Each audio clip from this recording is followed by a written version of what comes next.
बोलो ना कंजूसी किए बिना, भगवान का नाम समझ के बोलो। ऐसा नहीं कि मेरा नाम समझ के बोलो, मेरा समझ के बोलोगे तो भी भला, भगवान का समझ के बोलोगे तो भी बुरा भला, और तुम्हारा नाम या तुम्हारे बेटा बेटी का नाम समझ के बोलोगे तब भी भला ही भला है। अनजाने में भी अगर बर्फ का स्पर्श हो जाता है तो बर्फ की शीतलता हमारे हाथों को या किसी भी अंग को लगती है।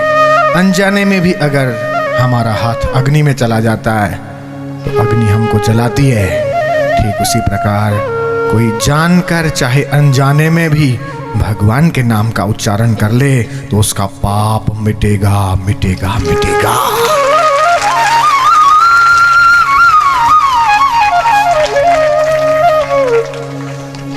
मंगलमय संध्या, मंगलमय बेला। नर नहीं वो जंतु है कि जिस नर को धर्म का भान नहीं। नर नहीं वो जंतु है जिसको भगवत तत्व का ज्ञान नहीं। नर नहीं वो जंतु है जिसको ईश्वरीय विद्या का ज्ञान नहीं। और मुर्दा है वो देश जिस देश में संतों का सम्मान नहीं। अमेरिका का डॉलर मशहूर है, ईरान, इराक और कुवैत का पेट्रोलियम मशहूर है, चीन की दीवार मशहूर है। इसी प्रकार भारत के संत मशहूर है, तपस्वी मशहूर है।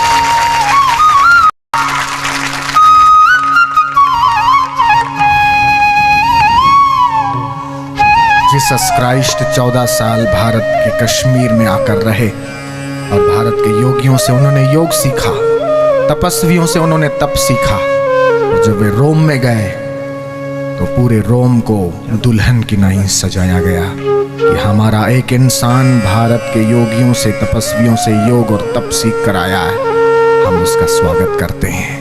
ये धन्य है भारत, जन्मभूमि भारत।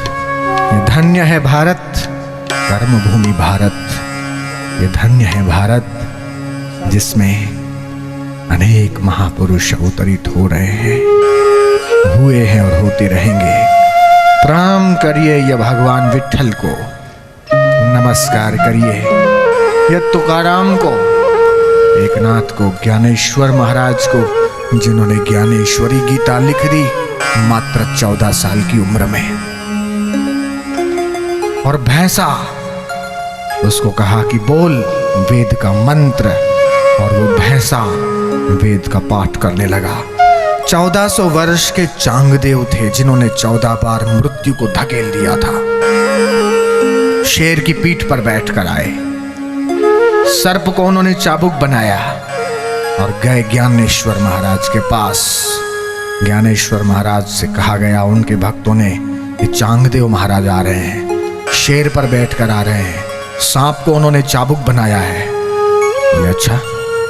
ज्ञानेश्वर महाराज जिस चबूतरे पर बैठे थे उस चबूतरे को बोला कि चल, और चबूतरा चल पड़ा।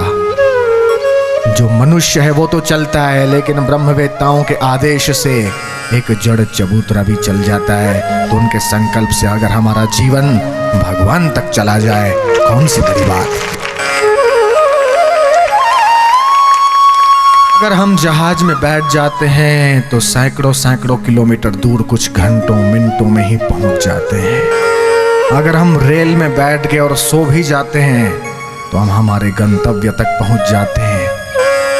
ये सत्संग का पंडाल मात्र इन कपड़े के टुकड़ों का लगा हुआ शामियाना नहीं है। ये बजने वाली बंसी सिर्फ एक म्यूजिक नहीं है।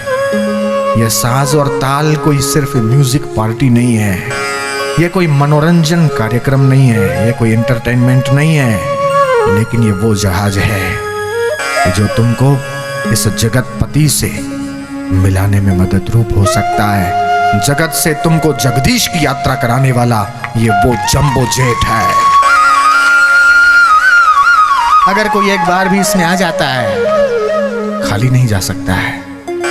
अगर श्रद्धा हो चाहे ना हो, अगर भूल कर भी आ जाए और सत्संग के 2 वचन भी उसके कानों में पड़ जाए, और मृत्यु के समय सत्संग में सुने हुए 2 वचन भी उसके कानों में अगर आ जाते हैं तो उसका भला कर देते हैं, तो नरकों से बचा देते हैं और उसको भगवतीय धाम तक ले जाते हैं। और मैं सच कहता हूँ कि भगवान कभी वैकुंठ में नहीं रहते। भगवान कई बार योगियों के हृदय का भी उल्लंघन कर जाते हैं, लेकिन जहां तुम्हारे जैसे, इन बच्चों जैसे, इन भाइयों जैसे, इन माताओं जैसे, इन बहनों जैसे, जहां श्रद्धालु, विश्वासु और भगवत भक्ति से संपन्न हृदय वाले लोग जहां भाव से, भक्ति से, शक्ति से कीर्तन करते हैं, भगवान वहीं पर अपना वैकुंठ छोड़कर आ विराजते हैं। ये भगवान का वचन है।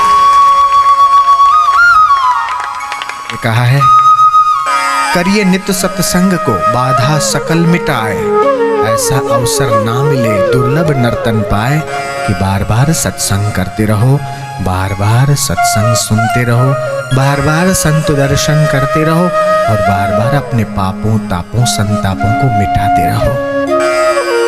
अलविदा, कल सुबह तक, कल शाम को भी मिलेंगे, परसों भी मिलेंगे। शरीर का मिलना और बिछुड़ना तो होता रहता है, लेकिन मैं चाहता हूं कि तुम एक बार सिर्फ भगवान से ऐसा मिलो कि फिर कभी बिछुड़ न सको।